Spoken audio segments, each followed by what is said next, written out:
கர்த்தருடைய பரிசுத்த நாமத்திற்கு ஸ்தோத்திரம். பரிபூரணம் செய்தியத்தை நம்ம தியானித்துக் கொண்டிருக்கிறோம். ஜெபத்தோட செய்திகளே கடந்து எப்படி நான் பாடுவேன், என்ன சொல்லி நான் துதிப்பேன், உம்மை எப்படி நான் பாடுவேன், என்ன சொல்லி நான் துதிப்பேன்.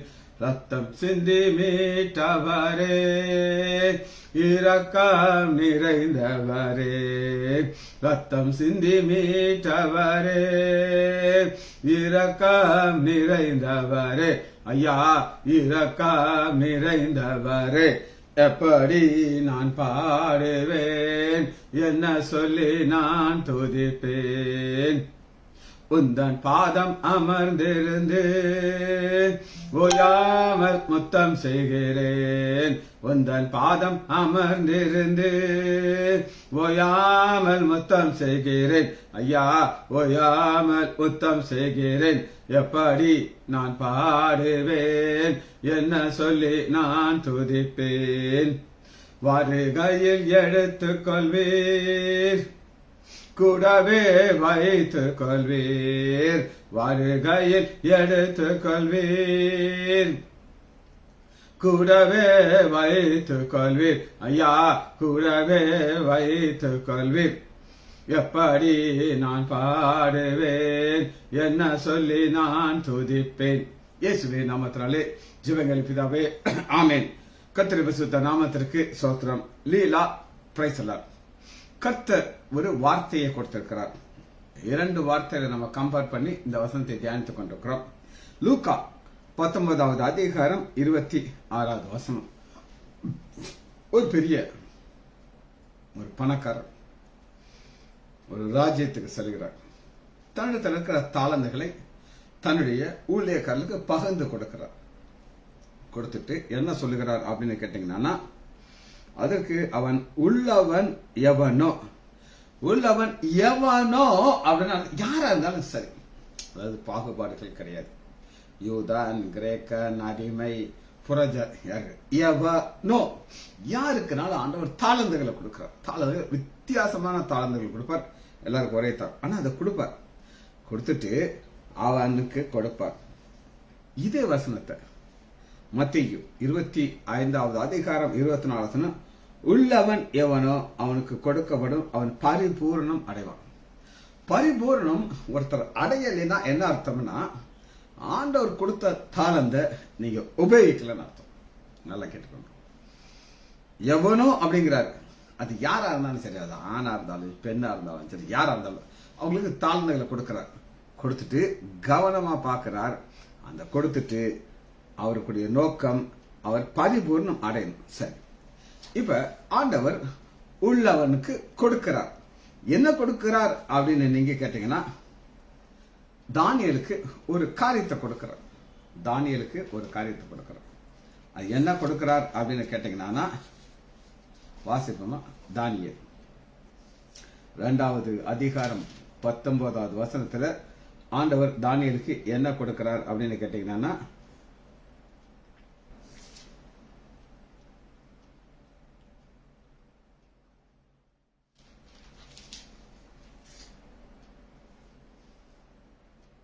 முதல் அதிகாரம் 17வது வசனத்துல ஆண்டவர் தானியேலுக்கு உள்ளவன் எவனோ அவனுக்கு என்ன கொடுக்கிறார். இந்த 4 வாலிபர்களுக்கும் தேவன் சகல எழுத்து, ஞானம், அறிவு, சாமர்த்தியத்தை கொடுக்கிறார்.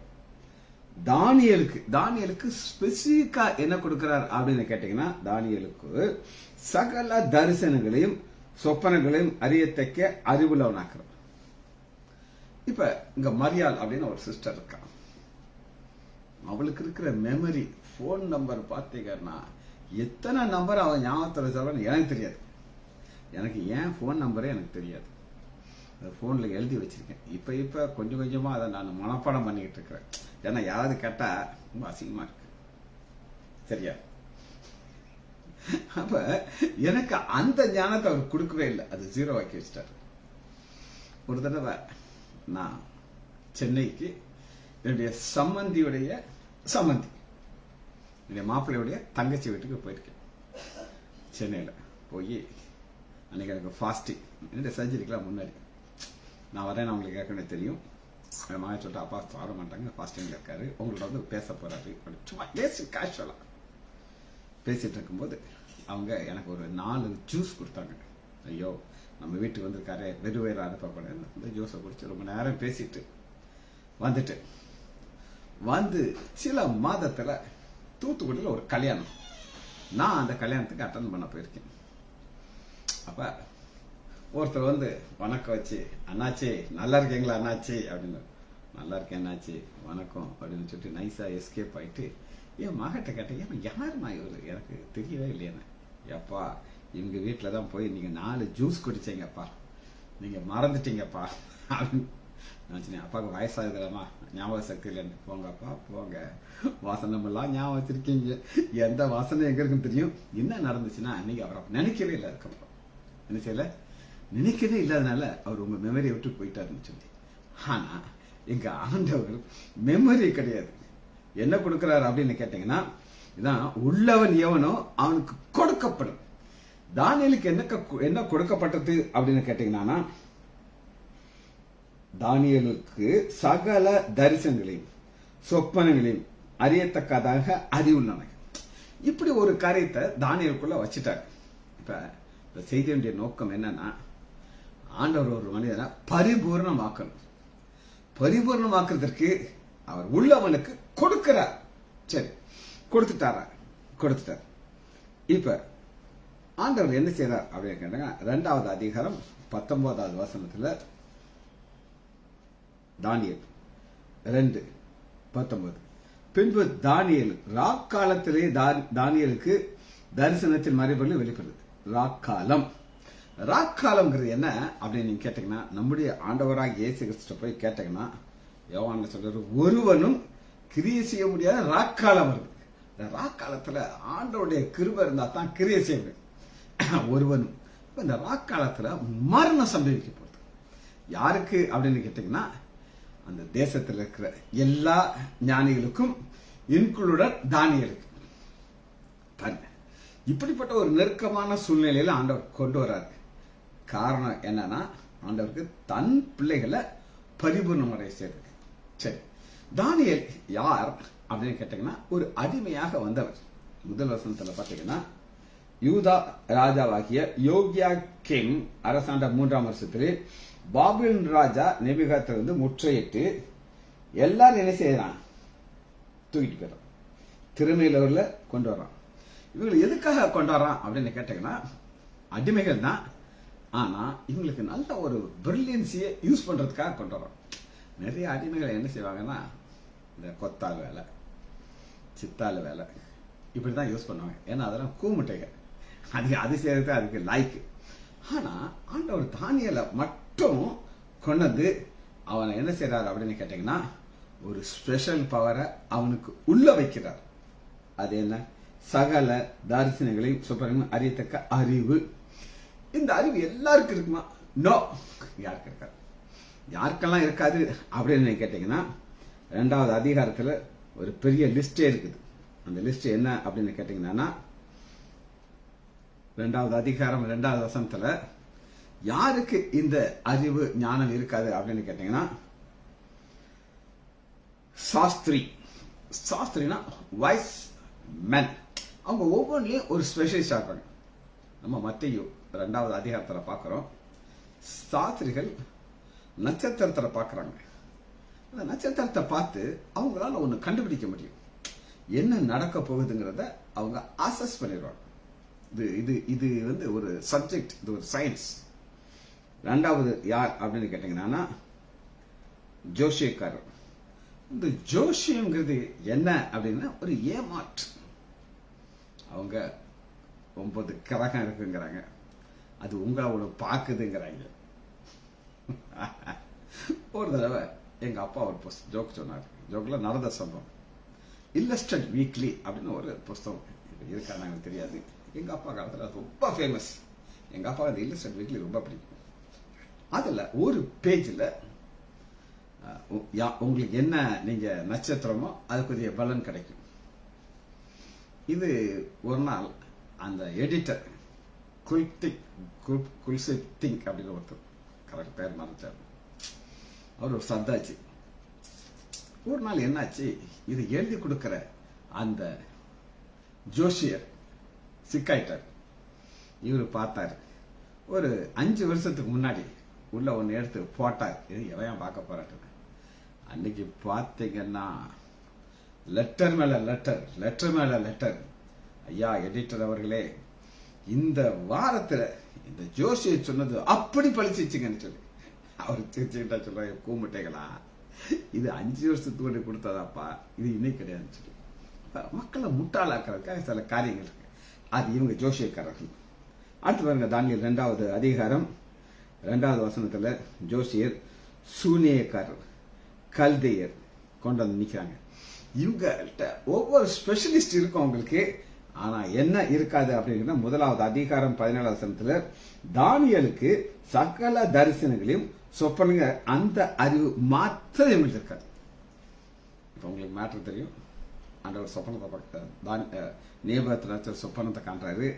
அது எந்த சொப்பனத்தினுடைய ஸ்பெஷாலிட்டி என்ன அப்படின்னு கேட்டீங்கன்னா, ஆவி கலங்கி, நித்திரை கலைந்தது, ஆவி கலங்கி. இப்ப இத ஆண்டவர் ஏன் இதை அப்படி செய்யறார் அப்படின்னு கேட்டீங்கன்னா, ஆண்டவர் ஒரு ஸ்பெசிபிக்கான ஒரு காரியத்தை செய்வார், ஞானத்தை. இப்ப ஒரு ஸ்பெசிபிக்கான ஒரு எக்ஸ்ட்ரா ஒரு காரியத்தை ஆண்டவர் செய்யறாரு. இது வேற யாருக்கும் கிடைக்காது.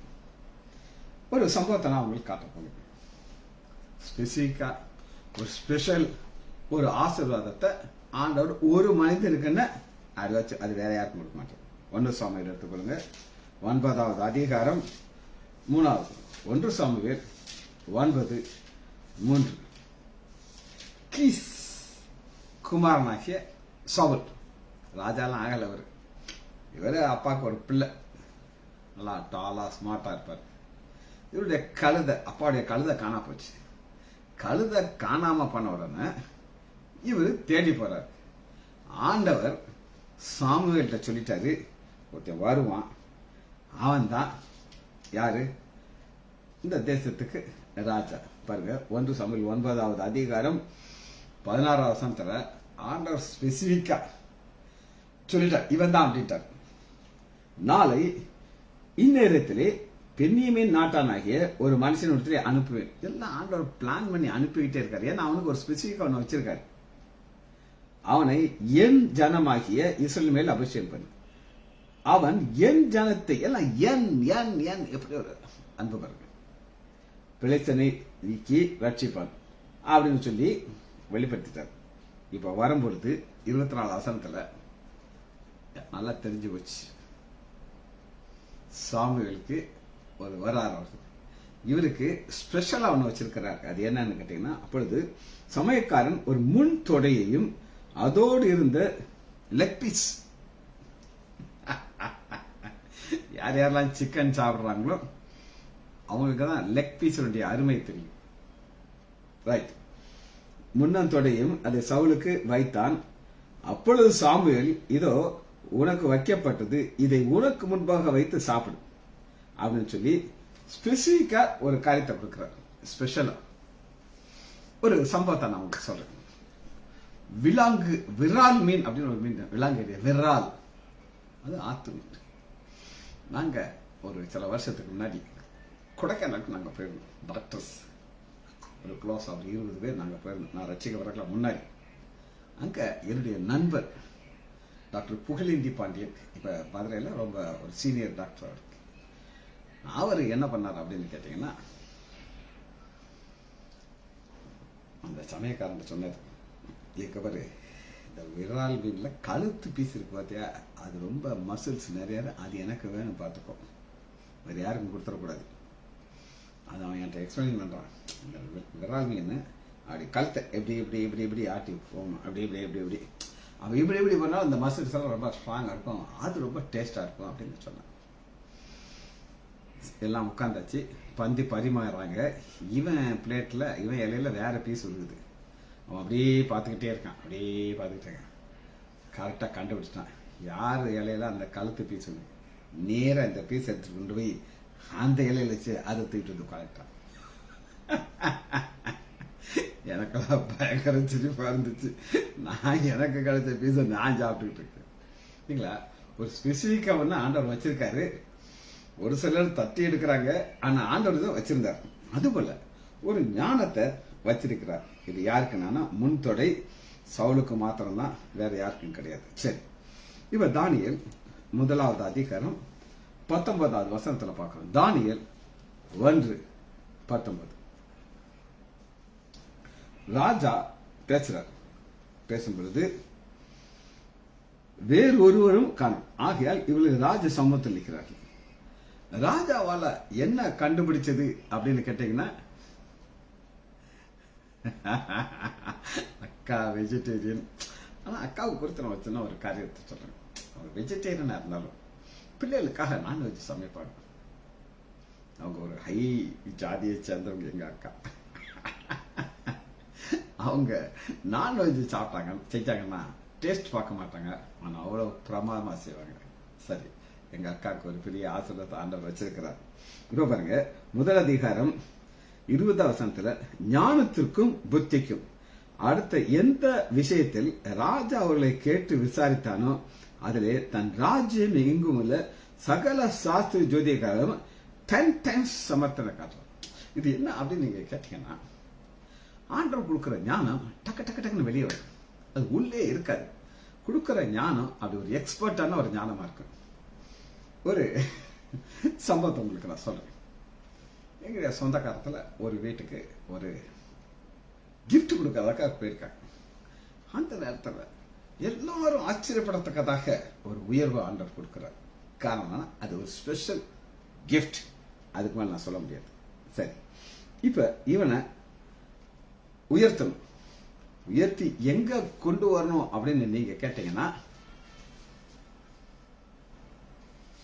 2 தானியேல் 49வது வசனத்துக்கு கொண்டு வரணும். 2 சாமுவேல். அதனாலதான் ஆண்டவர் உண்மையுள்ளவனுக்கு பரிபூர்ண ஆசீர்வாதம் கொடுப்பார்.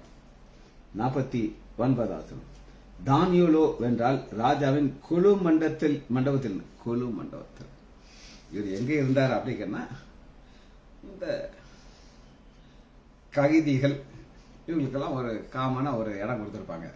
ஆனா அங்க இருந்து இங்க கொண்டு வருவதற்கு ஆண்டவர் என்ன செய்தாருங்கிறத பார்க்க. நம்பர் 1, 2வது அதிகாரத்துல நோக்கம் ஒண்ணு இருக்குதுங்க. அந்த நோக்கத்துக்கு ஆண்டவர் நம்பர் 1 ராஜாவுடைய கனவுல ஒரு தூக்கத்துல ஒரு கனவு கொடுக்கிறார். சொப்பனம். அந்த சொப்பனத்தினாலே அவன் ஆவி கலங்கி அவனுடைய நித்திரை கலைந்தது. ஆவி கலங்கி நித்திரை அடைந்தது.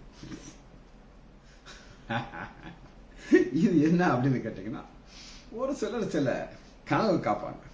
இந்த கனவுல அடிக்கடி என் மனைவி சொல்லுவோம், சேட்டா நான் அமெரிக்கா போன மாதிரி ஒரு கனவு கண்டேன் சேட்டா, அப்படியே குஷியா இருந்தேன், திடீர்னு எந்திரிச்சிட்டு நீ அமெரிக்கால போய் என்னத்தை செய்ய போறா, அமெரிக்கால என்ன இருக்கு, ஒரு கன்றாவையும் கிடையாது. ஆனா அந்த சொப்பனத்துல அது அவன் நினைச்சுக்கிட்டே இருக்கா, இந்த லூசை கட்டி நான் விருதுநெல்ல இருக்கேன்னு, அங்க போனா எவ்வளவு நல்லா இருக்குன்னு சொல்லி. ஆனா அதுல கலக்கம் வராது, ஏமாற்றம் வரும். ஆனா ஆண்டவர் கொடுக்கிற கனவுல ஒரு கலக்கம். அந்த கலக்கம் வந்தனால இவர் என்ன செய்யறாருன்னா எல்லாத்தையும் கூட்டு வர்றாரு. என் ஆவி கலங்கியது. ராஜா என்ன சொல்லுகிறான்னா, நீ அந்த சொப்பனத்தை சொல்லணும், அர்த்தத்தை சொல்லணும். நம்ம மக்கள் என்ன சார், நீ சொப்பனத்தை சொல்லு, நாங்க அர்த்தத்தை சொல்றோம். நாங்க சின்ன பசங்களா இருக்கும்போது, டீனேஜ் ஸ்கூல்ல படிக்கணும், தமிழ் வாணன் அப்படின்னு சொல்லி ஒருத்தர் பயங்கரமான பாப்புலர் ஆகணும். உங்களுக்கு எத்தனை பேருக்கு தெரியும்னு எனக்கு தெரியல. ஒரு தொப்பி போட்டிருப்பார், ஒரு கண்ணாடி கூலிங் கிளாஸ் போட்டிருப்பார். இதுதான் அவருடைய ஒரு சிம்பல். எத்தனையோ புஸ்தகம் எழுதியிருக்கிறார். ஜோசியம் தெரிஞ்சுக்கோங்க, அதை தெரிஞ்சு இதை சொல்லு. ஒரு புஸ்தகம் போட்டிருந்தார். அது என்ன அப்படின்னு கேட்டீங்கன்னா, நீங்க 100 வருஷம் வாழணுமா, அதுக்கு ஒரு புஸ்தகம் போட்டார். அது என்ன பெரிய காமெடின்னு கேட்டீங்கன்னா, புஸ்தகம் 6 மாசம் அவர் செத்து போயிட்டார். புஸ்தகம் போட்டு செஞ்சுதான் செத்து போயிட்டார். அவருடைய ஒரு ஃபேமஸான புஸ்தகம் என்னன்னா, சொப்பனத்திற்கு பதில். ஆனா நீங்க எந்த சொப்பனத்தை பாக்குறீங்களோ அதுக்கு பதில் கொடுப்பாரு. ஆனா இங்க சொப்பனத்தையும் நீ சொல்லணும், அர்த்தத்தையும் நீ சொல்லணும். அப்படி சொல்லும் பொழுது ஆண்டவர் எப்படி ஆசீர்வதிக்கிறார் அப்படின்னு நீங்க கேட்டீங்கன்னா 20வது வசனத்தை வாசிக்கிறேன். தானியேல் 2:20. பின்பு தானியேல் சொன்னது, தேவனுடைய நாமத்திற்கு என்றென்றைக்கும் சதா காலம் சோஸ்திரம் பண்ணவதாக. ஃபர்ஸ்ட் ஆண்டவர் நம்மளை துதிக்கணும். ஏன் துதிக்கணும் அப்படின்னு கேட்டீங்கன்னா, ஃபர்ஸ்ட் நம்மளை உயிரோட வச்சிருக்கிறார். 2000 ரட்சிக்கப்பட்டேன்.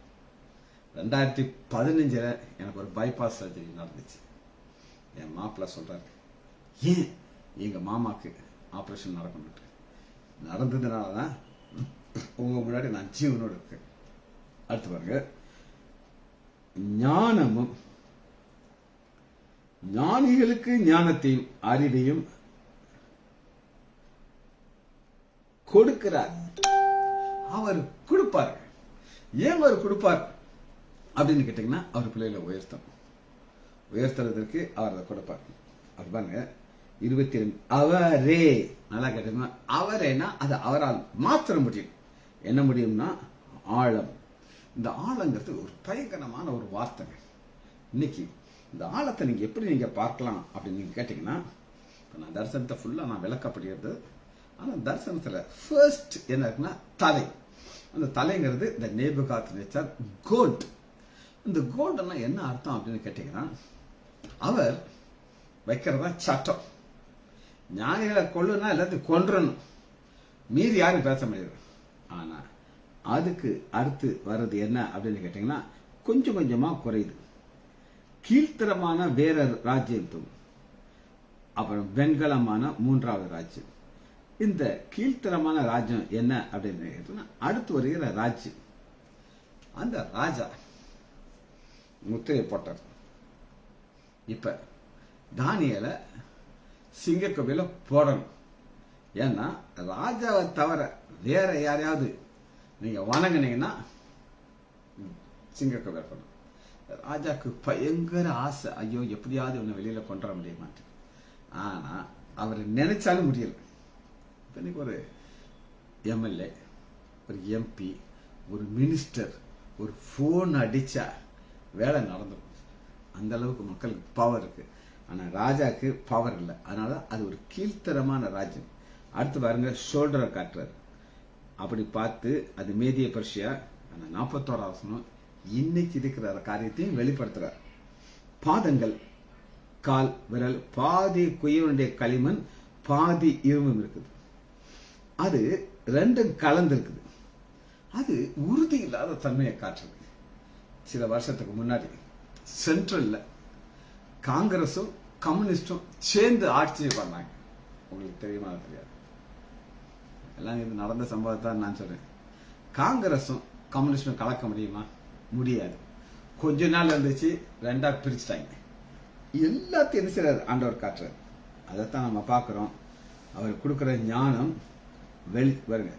22 தானியேல் 2. அவரே ஆழமும் உலகத்தின் முடிவு வர சொல்லி கொடுத்தார். ஆழமும் மறைபொருளும் வெளிப்படுத்துகிறார்.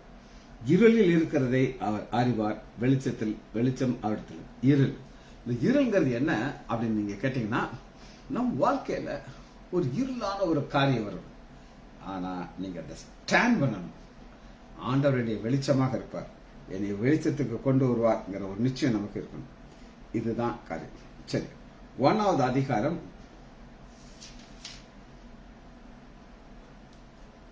19 ராஜாவோடு பேசுகிறார். இப்ப அடுத்து 2வது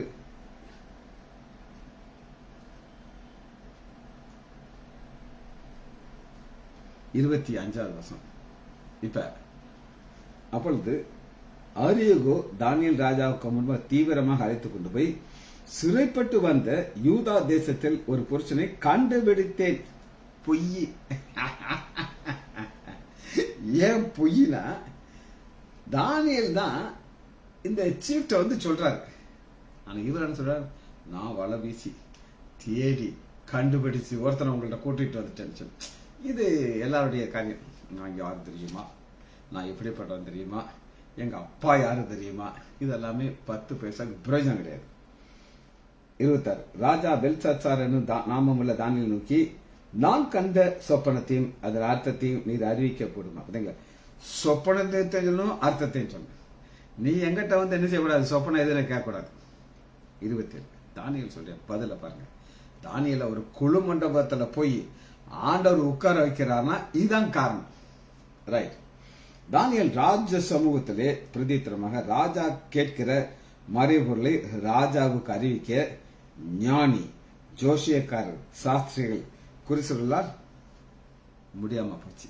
ஏன் அப்படின்னு நீங்க கேட்டீங்கன்னா 28 இத நான் எனக்கு வெளிப்படுத்தினவர் என்னிடத்துல இருந்து ஒரு உண்மையை கண்டுபிடிச்சாரு, என்னை பரிபூரணத்துல கொண்டு போறாரு. மறைபொருள்களை வெளிப்படுத்துகிறது பரலோகத்தில் இருக்கிற தேவன் கடைசி நாட்கள் சம்பந்த ராஜாவாகிய நேபுகாத்நேச்சர். என்ன சொல்லுகிறாருன்னா, நேபுகாத்நேச்சருக்கு ஒரு சிறிய கவலை வந்துருச்சு. நமக்கு வயசாகுது ஐயா, இந்த ராஜ்யம் யார்கிட்ட போகுதுங்கிற ஒரு கவலை. எங்க ஆஸ்பத்திரி இருக்குது, எங்க அப்பா ஆரம்பிச்சார், இது அடுத்து யாருக்கு வரணும் அப்படின்னு எங்க பிள்ளைகளுக்கு வரணும். என் மக டீனா தேவியா, எனக்கு தெரியும் இது அவளுக்கு போகாது அப்படின்னு சொல்லிட்டு எங்க அண்ணன் தம்பிகிட்ட எல்லாம் சொன்னேன். அடே எங்க பாரு, எனக்கு உள்ள சொத்தை எங்க ஆஸ்திர ஓபி வார்டு என்னென்னலாம் என் பேர்ல எல்லாத்தையும் உங்களுக்கு எழுதி கொடுத்தாங்க. நீங்க அதுக்கு பதிலாக வேற ஒரு சொத்தை என் மகளுக்கு கொடுத்தாங்க. அவங்க நாகர்கோவிலில் ஒரு அழகான காம்ப்ளெக்ஸை எழுதி கொடுத்தாங்க. எதுக்காக இதை நான் உங்களுக்கு சொல்றேன் அப்படின்னு கேட்டீங்கன்னா, என்னுடைய எதிர்காலத்துல இந்த சொத்து யாருக்கு போகணும் நான் முடிவு பண்ணணும். இந்த ஆஸ்பத்திரியில் இதனால எனக்கு என்ன பெரிய அட்வான்டேஜ் அப்படின்னு கேட்டீங்கன்னா, எந்த பொறுப்பு எனக்கு கிடையாது. 25ஆம் தேதி எனக்கு சம்பளம் கிடைக்கும். நீங்க நம்புவீங்களோ நம்ப மாட்டீங்க. நல்லா ஹெவியா ஒரு அமௌண்ட் வாங்கிக்கிடுங்க. வாங்கிக்கிட்டு அத்தோட எனக்கு இந்த வேலை பார்ப்பேன், சின்சியரா வேலை பார்ப்பேன், 365 நாள் வேலை பார்ப்பேன். ஆனா உள்ள நடக்கிற பிரச்சனைகளை நான் சொல்லப்பட மாட்டேன். அவங்களுக்குள்ள என்ன பிரச்சனையோ அவங்க சால்வ் பண்ணி கிடட்டும். நான் கர்த்தரை நோக்கி துதித்து கொண்டே என் வாழ்க்கையை ஓட்டுறேன். அதனால இங்க நம்ம பார்க்கிறோம், பரலோகத்தில் இருக்கிற தேவன் கடைசி நாள், ராஜாவே உங்களுடைய படுக்கையின் மேல் நீர் படுத்திருக்கையிலே இனி என்ன சம்பவிக்க போறதுன்னு உங்களுக்கு நான் சொன்ன படுத்திருக்காரு. எங்க ஆஸ்பத்திரி யாருக்கு போகணும்னு சொல்லி நான் மண்டையை உடைக்க மாட்டேன். ஆனா இவங்க அப்ப இவர் என்ன நினைக்கிறாரு, ஆஸ்பத்திரி கிடையாது, இந்த ராஜ்யம் யாருக்கு அப்போ எனக்கு அப்புறம் அவருக்கு. அதனால டக்கு டக்கு டக்குன்னு ஒன்னா ஆண்டவர் வெளிப்படுத்திட்டார். உயிரோடு இருக்கிற எல்லாரை பார்க்கலும் எனக்கு அதிக ஞானம் உண்டு என்று அல்ல. நான் பெரிய கூறலாம் இருக்குன்னு நீங்க நினைச்சுக்கிடாத, அவ்வளவுலாம் பெரிய கூறலாம் எனக்கு கிடையாது. அல்ல, அர்த்தம் ராஜாவுக்கு தெரிவிக்கவும் உம்முடைய இருதயத்தின் நினைவுகளை நீர் அறிவும் இந்த மறைப்பொருள் எனக்கு வெளிக்கப்பட்டது. பாத்தீங்களா, ராஜா நான் புத்திசாலி எல்லாம் கிடையாது. எனக்கு ஆண்டவர் ஞானத்தை கொடுத்தது காரணம், நீங்க ஒரு கவலையில படுத்து கிடந்தீங்க. அது என்ன கவலை அப்படின்னு கேட்டீங்கன்னா, இதே பிரச்சனை யாருக்கு இருந்துச்சு அப்படின்னு நீங்க கேட்டீங்கன்னா, பிரசங்கில சாலமோனுக்கு இருந்துச்சு. சாலமோனுடைய 3 காலங்களை உங்களுக்கு சொல்லியிருக்கேன். இந்த யூத் வாலிப காலம், வாலிப காலத்துல பயங்கர அன்பு ஆண்டவர் மேல. அதனால உன்னத பாட்டு, உன்னதத்துல ஒரு பாட்டு சபையை பொறுத்த வெளிப்பாடு கொடுப்பாரு. அன்பு, வைராக்கியம், நேசம், வைராக்கியம் அக்குனியை போல உள்ளது எல்லாம் சொல்லுவாரு. அடுத்து இன்னும் கொஞ்சம் வயற்சி கூடிச்சு, இன்னும் கொஞ்சம் மெச்சூரிட்டி கூடிச்சு. நீதிமொழிகள் 31 அதிகாரத்தை எழுதினாரு. அப்படி ஒரு வெளிப்பாடு கிடைச்சது. ஆனா வயசாச்சு, 1000 பொண்டாட்டிகளை கல்யாணம் கட்டினாரு. எல்லாமே போய் மாயை மாயை மாயை. அதுல அவரு என்ன சொல்லுவார் அப்படின்னு கேட்டீங்கன்னா, ஷோ இவ்வளவு சொத்து நான் சம்பாதிச்சேன், இது எனக்கு அப்புறம் இது யாருக்கா போக போகுது, எனக்கு அப்புறம் யாருக்கு போகுது. அது ஒரு பெரிய கவலைங்க. எனக்கு அப்புறம் இது யாருக்கு, எனக்கு அந்த பிரச்சனையே கிடையாது, எனக்கு அப்புறம் யாருக்கு போகணும்னு சொல்லி நாங்கள் எல்லாமே டிசைட் பண்ணியாச்சு. எடுத்துக்கணும், வாசனத்தை மட்டும் உங்களுக்கு காட்டுங்க. பிரசங்க எடுத்துக்கொள்ளுங்க, 2வது அதிகாரம் 18 வசனம். நான் சொன்ன அப்படியே இருக்கும், நான் பைபிள்ல தான் சொல்றேன். சூரியனுக்கு கீழே நான் பட்ட பிரயாசத்தை எல்லாம் வெறுக்கிறேன். எனக்கு பின் வரப்போகிறவன் அதை நான் வைத்து போக வேண்டியது. அவன் புத்திமானா இருப்பான். புத்திமானா இருந்தா டபுள் ஆக்கியிருப்பான். மூடனா இருப்பான், முட்டா பையனா எல்லாத்தையும் வெத்திருப்பான். அதை யார் அறிவார்? ஆகிலும் சூரியனுக்கு கீழ் நான் கட்ட பிரயாசத்தை ஞானமாய் சம்பாதித்த சகல வஸ்திரங்களின் குறித்தும் அவன் அதிகாரி ஆவான். அவனுக்கு எல்லாம் போயிடும். ஆனா எனக்கு கவலையா இருக்கு. எனக்கு அந்த கவலை கிடையாது. காரணம் என்னன்னா, கர்த்தர் மேல் பாரத்தை வைத்து விடு, கலங்கி தவிக்காதே, அவரு உன்னை ஆதரிப்பார். அப்ப தானியலுக்கு ஒரு விசேஷமான ஒரு பவரை கொடுத்து அவரை கொழுமண்டபத்தில் போய் உட்கார வச்சார். ஏன் கொழுமண்டபத்தில் போய் உட்கார வச்சார் அப்படின்னு நீங்க கேட்டீங்கன்னா, பர்சனல் செக்ரட்டரி. எனக்கு என்னன்னா நீதான் சொல்லணும், என்னுடைய காரியங்களை நீ பொறுப்படுத்திக் ஜபிச்ச படிப்பாமா. மகா இரக்கமும் கரவேமல்ல பிதாவே உம்மை துதிக்கிறோம் ஐயா. நன்றி நன்றி நன்றி. தானியலை குறித்து நாங்கள் தியானித்தோம் ஐயா. ஒரு சிறையில் இருந்தவனை கொழுமண்டபம்ங்கிற பரிபூரணத்திற்கு நீர் கொண்டாந்ததுக்கு நன்றி ராஜா. பிள்ளைகள் ஒவ்வொரு வரையும் யான் ஆண்டவராகிய இயேசு கிறிஸ்துவின் நாமத்தினாலே ஆசீர்வதிக்கிறேன். இயேசுவின் நாமத்தினால் ஜெபங்களை பிதாவே. ஆமேன் ஆமேன் ஆமேன்.